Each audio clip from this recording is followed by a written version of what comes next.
Guys, I can't stay any longer. What the fuck was your point in coming? Why would you come if you can't see the shit through, my boy? So she runs off, and so the food is just sitting there. They can't reach it. So whoever comes in next is going to, like I said, start a whole another domino effect of who's back here trying to help y'all. So she...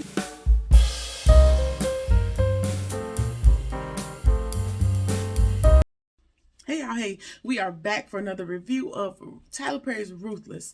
We're on season 3, episode 8, A Masterful Plan. So we're just gonna jump right into it.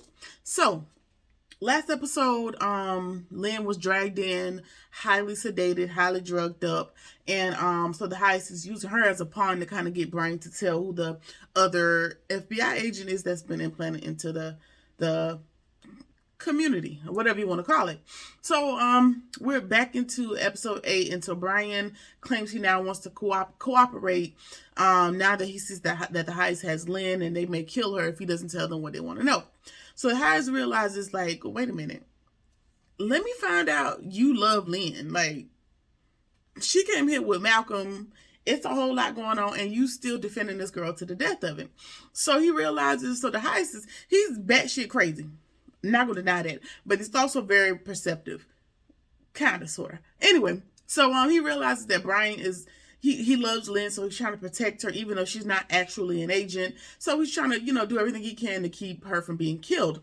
And the heist is like, sir, I can obviously tell that you are in love with this lady or love her, and your FBI trainer should have taught you that that is not a weakness that you needed to show me. Of all people, that's not a weakness you needed to show me. Absolutely. Fair, reasonable assumption. And so he says that he tells him pretty much the full truth at this point. Says that Lynn used to be a cop, and she was a stay-at-home wife, and she got really bored of him always going out on these taskings, and so basically she followed him there, and that's how they ended up in the same place at the same time, which is actually the case with what happened.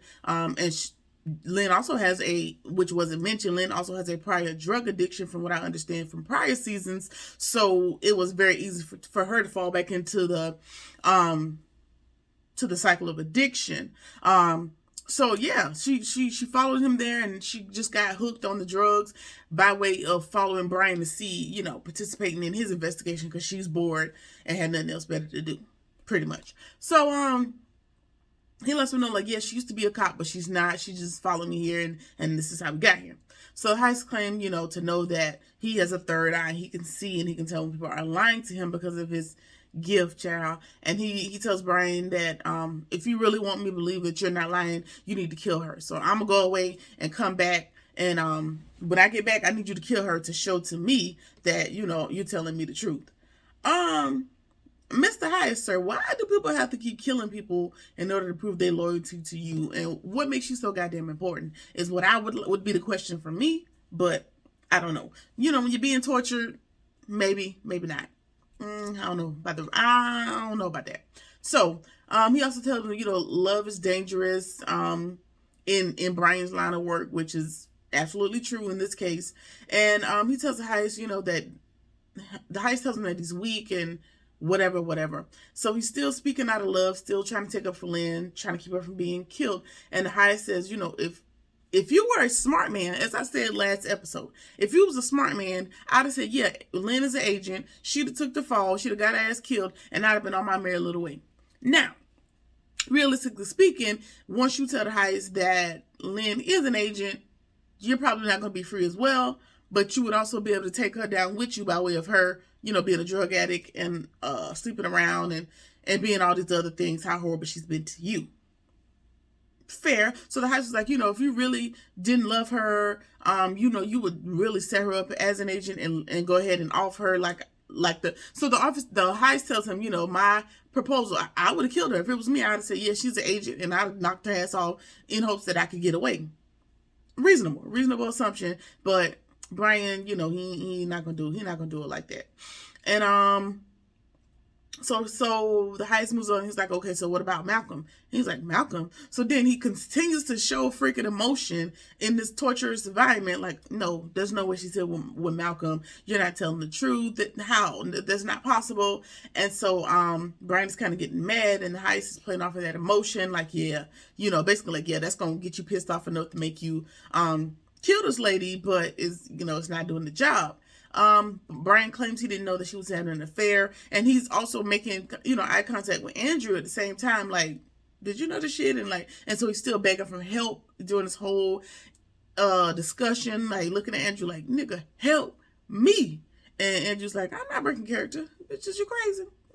By eye contact. So we the information that Malcolm and Lynn were hooking up may send Brian over the edge and make him go ahead and kill Lynn, but I highly doubt it. He's way too emotional to do that. I doubt that he gonna kill her.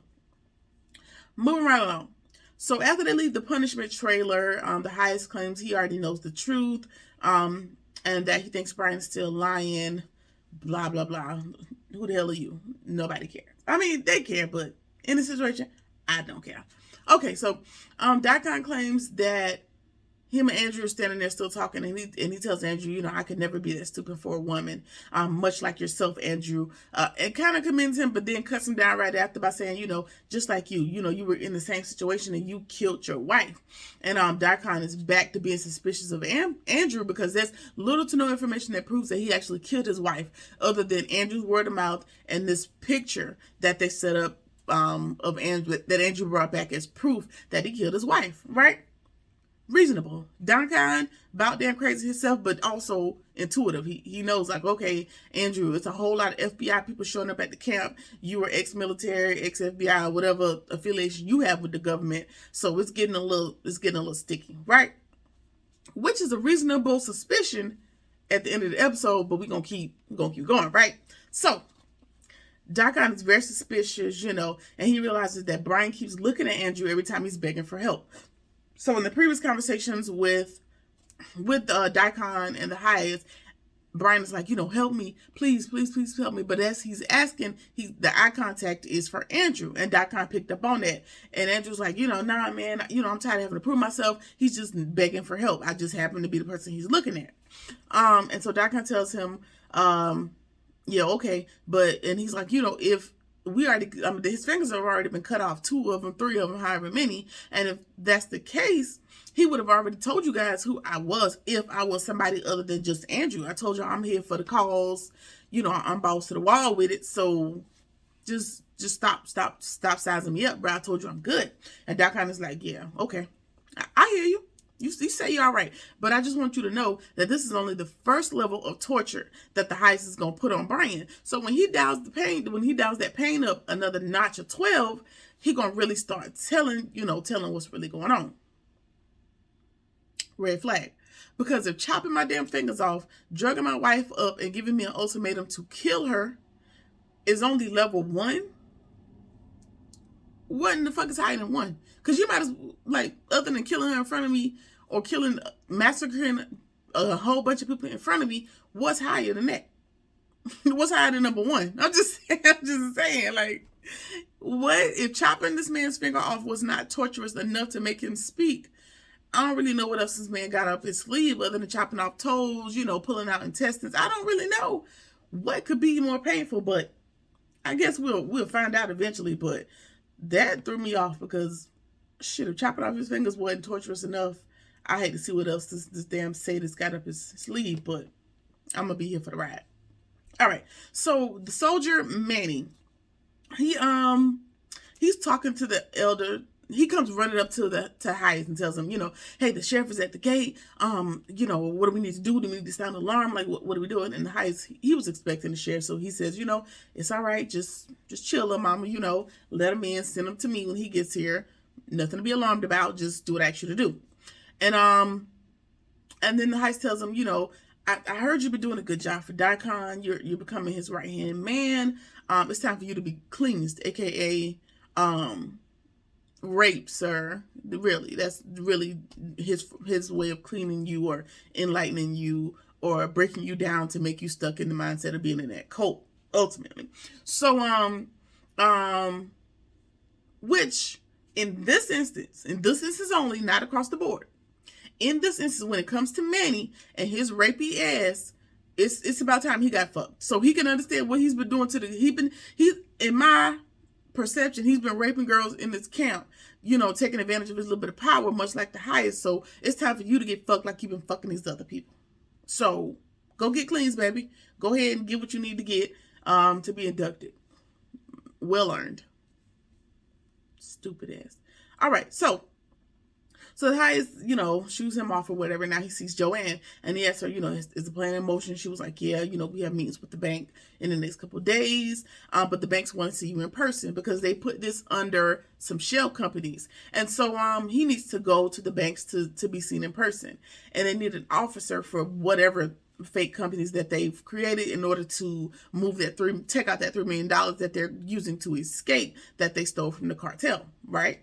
So she tells him, I know you know everything, but maybe it'll be, less suspicious if you get a suit, clean up. They're not going to understand you like we understand you as the Almighty. So just to keep suspicion down, let's just get you a suit. And she also recommends, let Ruth come with you so you look like just a nice, happy couple, even less suspicion. And he's like, nah, I'll go along with it, but Ruth, she stays here. I'm not putting her in that. So that's going to be a no-go. So whatever you need to do for me to get out there, sure. So I don't know what her plan was with trying to get Ruth to go, but it's not working. It didn't go over well. So Ruth and Joanne are talking, and she tells her that, we're visiting the banks tomorrow. Moving the money has started. So the major thing that they've been trying to get in order for this escape plan is finally in motion. They're going to be moving about $100 per transaction per day, $100,000 per transaction per day, whatever the increments is. And then she tells her, Ruth also have a plan about the pregnancy test. Marva's going to have to come for me as the finance person to ask for money. And I'm going to tell her that we can't afford it. No money's coming in. Things are kind of tight and we're not going to be able to afford it. And Ruth tells her, okay, sounds good. I know you control the money, but I also know Marva. This bitch is evil and she going to find a way. So do what you got to do, but we gotta get this roll on the show, this show on the road. What? Get this roll on the show. So Joanne says she'll figure something out. And she also says, I haven't seen River in a while. You need to find him and see what his state of mind is, because he's still kind of hyped up off that traumatic night that he's had with the highest. So he may be on edge as well. So let's just, check in with him. And then, speaking of the devil, here comes River running up to Ruth, telling him like the sheriff is here. The plan could be ruined. What you need to do is you need to go try to eavesdrop. You need to go offer the sheriff a drink or the highest and see what they're talking about, because I don't want the plan ruined. Like, we're so close to getting this money. So girl, like, you need to intercept. But she's like, I'm not getting in that. Like, for once, Ruth is a little bit shaken. She like, listen, motherfucking block's still hot. Like, I need you to leave me alone because I want to do with that. Somehow he convinces her to do it later in the episode, but they're just going back and forth. She's not real confident about the plan, but River knows, you got the mind control to be able to do it. Like, you got mind control over Debo, bro. Like, go offer this man water so you could just be the doting wife to be and overhear what they're talking about, so we know, what the sheriff's planning on doing to further solidify our plan one way or another.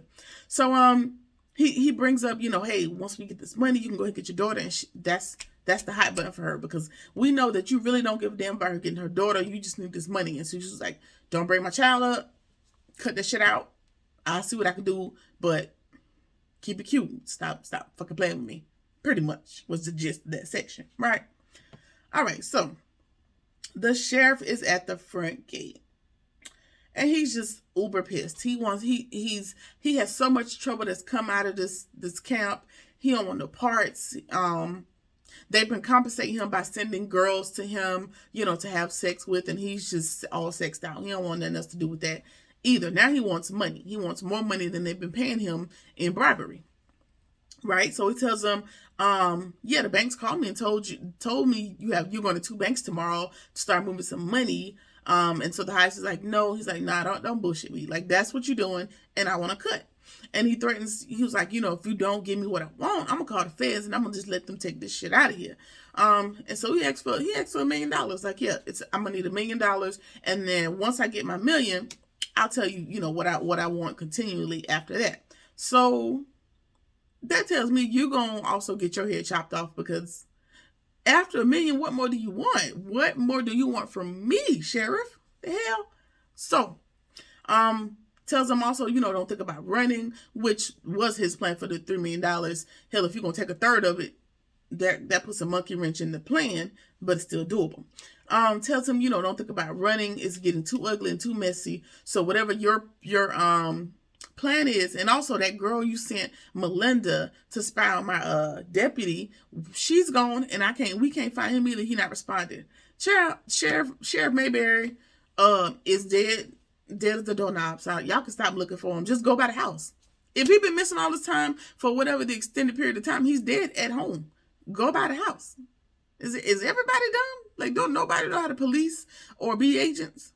Because that should be step number 1, right? If somebody's missing for 24 hours or whatever the godforsaken number is, go by the house.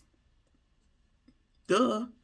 Anyway, so the sheriff tells him, that obviously he realizes that that the Heist doesn't know every aspect of everything that's been going on as far as Melinda and some other things that's been happening outside the gates, and he's rubbing it in his face like, your people ain't telling you everything. You need to get this under control. And then the sheriff asks about the deputy, about Brian, and the Heist says, the sheriff's like, what you gonna do about it? He's like, no, he's not coming back. He's not being released. I'm gonna handle that. And so the sheriff is looking like, it was presented as if Brian's already dead. So the sheriff is like, I don't know what y'all done did to this man, but he's a federal FBI agent. They're gonna come looking for him. Whatever y'all got to do to clean this shit up, don't involve me. I don't want shit to do with it. Oh, so you want $1 million, but you don't want shit to do with the cover up. Please go to hell. Anyway, so he don't want nothing to do with it. And now that he's realized that Brian is probably dead already, or what he perceives to be is dead, he done up the price from $1 million to $2 million. So whatever, so now you've taken 2/3 of their escape money, and that's throwing a wrench in the game. Which, in this interaction with the sheriff, the Heist was very docile and apologetic and all this other stuff. No, you a god, you all knowing. Keep that energy. Keep that energy with the sheriff. Don't tuck your tail and I don't hang your head. Fucking psycho. Anyway, at that moment, Ruth shows up. Ruth shows up to bring him a drink of water, and he was like, I don't want no damn water. The sheriff was like, I don't want no water. The last time I drank something from out of there, I was out of my damn mind. I don't want nothing to eat or drink up out of this place, and I'm finna go. I'm gonna holler at y'all later. Okay, so as the sheriff is driving off, the Heist is just outdone. Now, we all know that it's misplaced anger. He is upset about the fact that the sheriff is just shaking him down. He is shooketh and he is coming unraveled yet again. It seems like every few days, this SOB is becoming unhinged and just out of it. So he is upset. He done slapped Ruth because she done showed up outside the gate, and he done dragged her by her hair back to the trailer, about her little caftan or whatever them things is that they wear. Forgive me for my ignorance. I don't know the correct term. He done dragged her by her head wrap back to his trailer, and he is whooping her ass, and he thinks she's trying to betray him. She was eavesdropping, and what did she hear? And so now at this point, she kind of has to tell a little bit of the truth. So she tells him, I heard about the murder-suicide cover-up that he's going to place for the old couple that got killed, and that's it. And so he's looking for his sword, like, give me the sword, I'm going to cut your ears off, you ain't going to hear shit else since you're trying to eavesdrop, like, what are you trying to do? Just going off the railings about the situation.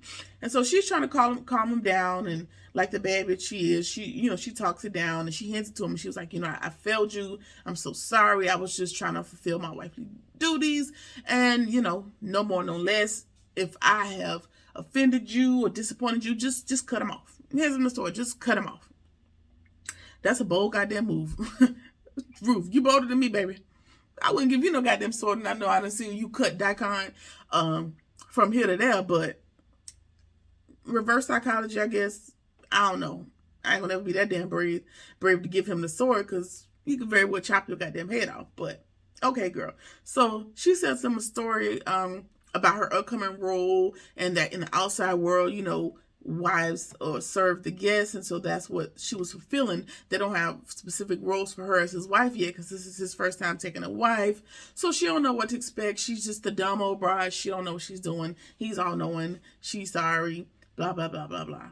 And so in his frustration, he was like, well, do you really want to know what's going on? So he spills everything. Tally, Paula, the old couple, the money, Lilo, everything, all the recent discoveries, he spills it all to her as if she don't already know. Like, Ruth had a hand in half of the shit. She already know what's going on, but of course she's just going to play docile and be like, listen, we can figure this out.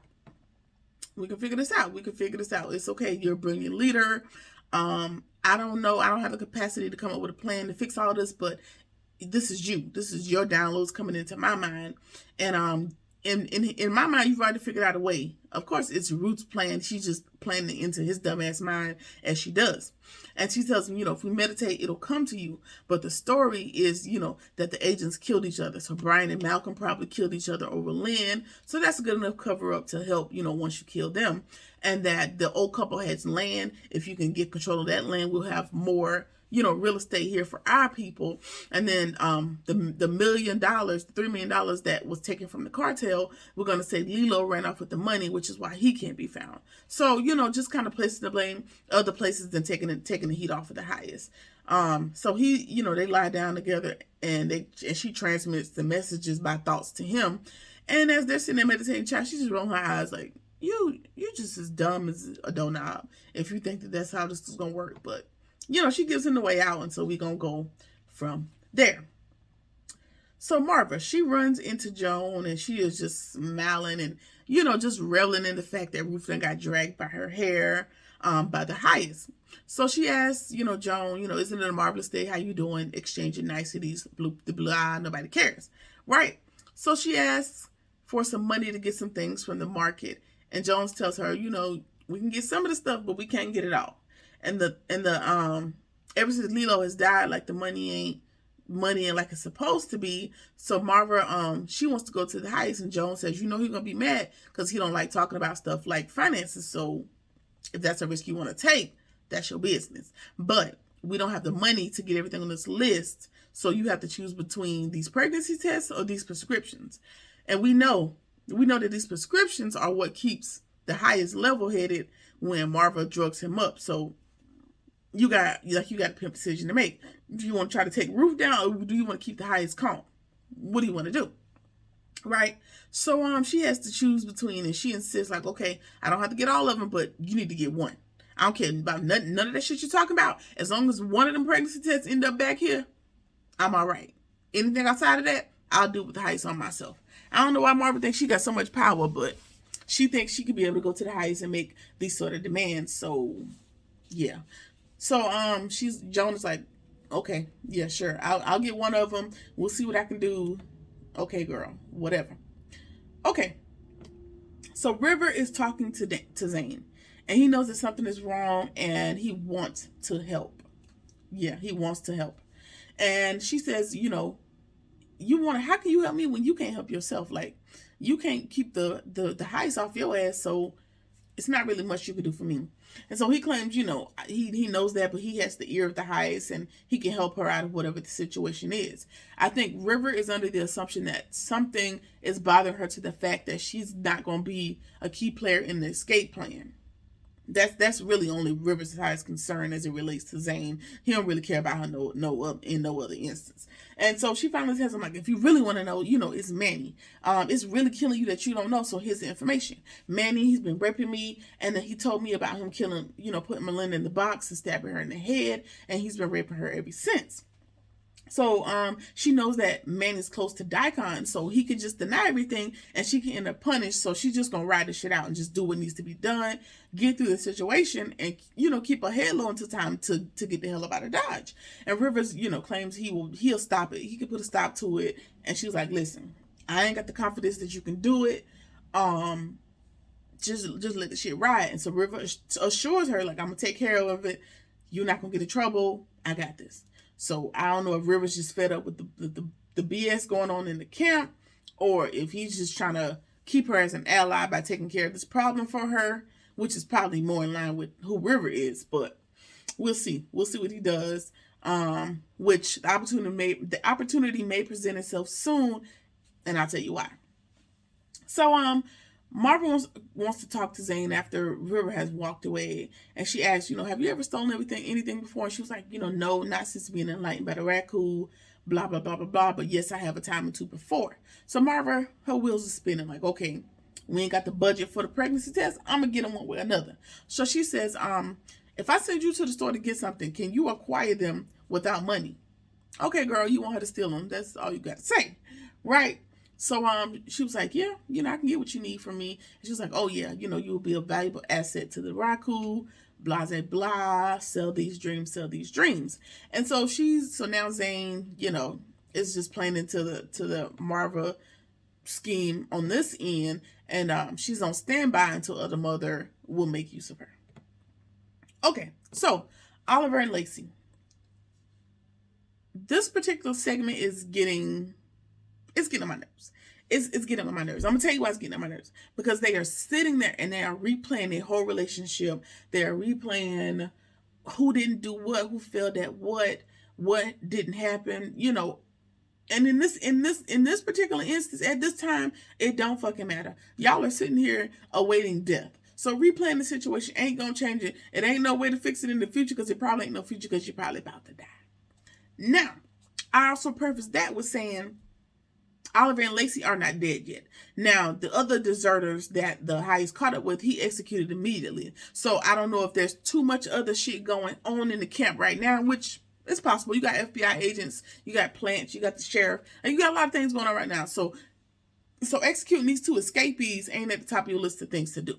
But I'm pretty sure, knowing the way that the Tyler Perry formula works, Oliver and Lacey are going to have another opportunity to do something, to go out in a blaze of glory, to escape again, to jump on the cavalry once Paula gets something to that. Something's happening. There's more to the Oliver and Lacey story, I'm sure. So she asks him, have you been enlightened, cleansed, or whatever it is that the heist does? And she tells him, he tells her that I was well on my way. When I bought into this shit, I was looking forward to it. And she tells him, you do know that means being screwed by the heist, like literally screwed, fucked up the ass by the heist. Sorry for my vulgarity, but I don't know what to tell you. So she tells him, that's literally how he cleanses you, or determines that you're good enough to be a part of his soldiers or whatever. And he's looking like, huh? And he was like, yeah. She was like, yeah. And he was like, oh yeah, I should have known that when I saw him doing that to William. You saw it and you still didn't believe it. You still wanted to go up for the raccoon, and you was finna go up by way of taking this damn poison, sir. And so she want to know, okay, so you know that, you saw that, you had an opportunity to kill the heist and you didn't take it. Why not? You so Billy Badass. Why you didn't kill him? Like, you killed Lilo. And he's like, Lilo was different. That was a different instance. It's not the same. So they're going back and forth. She don't feel well. She hungry. She mad at him because he ain't killed the heist. We all had the opportunity to kill the heist. Everybody has had a long time. Everybody has seen him. Everybody's been in a position. Sometimes you just didn't take the opportunity. The moment's passed. There's no point in rehashing the shit. He ain't dead. There's nothing you can do about it. So she's hungry. And so Zane, this is the part that pissed me off, because Zane took it upon himself. You took the risk to bring them the food, and you threw the damn tray too far away. What was the point? Now they can't eat it, they can't reach it, and you can't reach it to adjust it. So that means whoever comes into this punishment trailer next is going to see that somebody brought them food, and now that's going to start a whole nother case of who was back here. And so Lacey's like, please move it or take it away, because somebody comes in here, that's more trouble for us and for you. Like why would you do that? So she's unwilling, or so Zane is either unwilling or unable. Because from my peripheral, from my vision, she should have just reached in the doggone doggy door and moved it a little to the left, or took the shit back. It was like, I tried, y'all. I'm sorry, y'all can't reach it. Or Oliver could have not retied her like he did, pretended like they did before. Whatever. There's a whole lot of woulda, coulda, shouldas. But Zane is like, she gets freaked out. She's like, I'm so sorry, guys. I can't stay any longer. What the fuck was your point in coming? Why would you come if you can't see the shit through, my boy? So she runs off, and so the food is just sitting there. They can't reach it. So whoever comes in next is going to, like I said, start a whole another domino effect of who's back here trying to help y'all. So she goes away. As she's walking away, the little rapey Manny sees her, and he's like, you just don't learn your lesson. Come on, let's go. So now he finna whisk her off to probably rape her again. And that's the situation she's in. Now, jumping back to River, claiming that he's going to solve this issue for Zane, my guess, my prediction, is that he's going to run up on Manny trying to take advantage of Zane again, and Manny's going to end up dead, which I'm totally okay with. I'm looking forward to that. But yeah, it wasn't even necessary, Zane. You could have just left it how it was if you weren't going to do it right. That's all I'm saying. So, Daikon goes to the cooler and Malcolm is in there and he is damn near fucking hypothermic, frostbitten and everything else. And so, this is a torturous technique, and so he wants to know, like, now, do you want to talk? And he claims he's ready to talk. So let me out the cooler, I'll tell you what you need to know. And he tells him, I'm an FBI agent. Wrong move. We know that. He's an agent, but he's not the only one. So this is my assumption. I feel like Malcolm is cold. He's hypothermic. He realizes he done fucked up. He realizes that he's not the only person stuck there. He done got Lynn in trouble. He's coming down off of this high, because remember, him and Lynn were getting high. So he got a whole lot of shit going on in his brain. And now he's at a position where he has to tell everything. He gonna die either way. This is just the assumption you have to make. So now he's just telling everything in between, murderous cackling, like, listen, you done really fucked up. Like, I'm the FBI. The cavalry about to come save me. And that kind of looking like, yeah, okay. Whatever you said. Same thing Brian said. Famous last words. And so he's just like, all right, well, since we're here, yes, I am FBI. Yeah, I ain't the only one. The cavalry's coming, so I'm going to just tell you what you want to know. It don't even matter. Tells him, like, no, stupid. Lynn ain't the agent. And he's like, okay, well, who's the agent? Who's the agent? He stalls for about a second or two. And then he gives this little, I don't give a fuck laughter.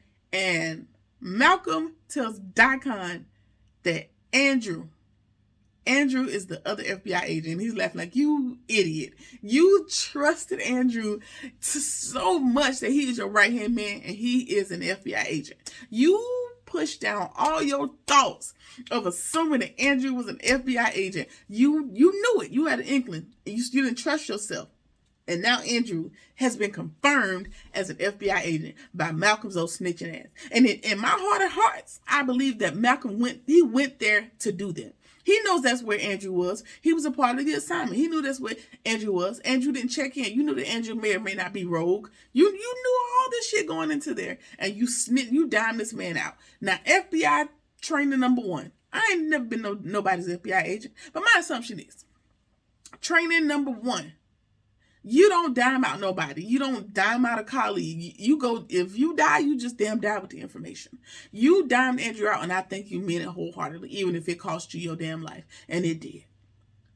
So, I just sat there cringing when I heard it.